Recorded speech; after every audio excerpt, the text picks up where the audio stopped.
সাংবাদিক সম্মেলন করে তিনি চার্জশিট পেশ করবেন। মূলত বিগত 3টে টার্মে অর্থাৎ 2011 থেকে 2026 অবধি বিগত 15 বছরে রাজ্য সরকারের যে লাগাম ছাড়া দুর্নীতি, প্রত্যেকটি ক্ষেত্রে মানুষের সরকারি পরিষেবার, সেটা কেন্দ্র সরকারের বিভিন্ন প্রকল্প থেকে শুরু করে রাজ্য সরকারের বিভিন্ন প্রকল্প মানুষকে পেতে যে লাগাম ছাড়া দুর্নীতির সম্মুখীন হতে হয়েছে, সেই দুর্নীতি নিয়ে নির্দিষ্ট প্রত্যেকটা প্রজেক্ট অনুযায়ী কি কি দুর্নীতি হয়েছে সেই বিষয়গুলো থাকবে চার্জশিটে।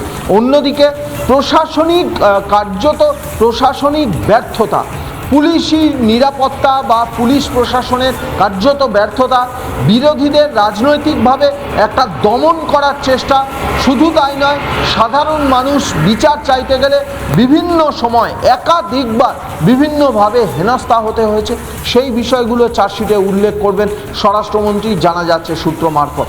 শুধু তাই নয়, বিরোধীদের, বিশেষ করে বিজেপিকে রাজনৈতিক বিভিন্ন কর্মসূচি আয়োজন করতে গিয়ে এমনকি আদালত অবধি দৌড় করতে হয়েছে, আদালতের দ্বারস্থ হতে হয়েছে।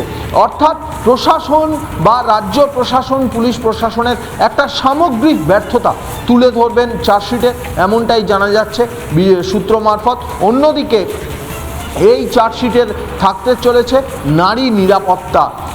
কার্যত বাংলায় নারী নিরাপত্তা যেন নেই, নারীরা, এই রাজ্যের নারীরা কার্যত নিরাপত্তাহীন, এমনটাই দাবি করে চার্জশিট পেশ করবেন স্বরাষ্ট্রমন্ত্রী অমিত শাহ।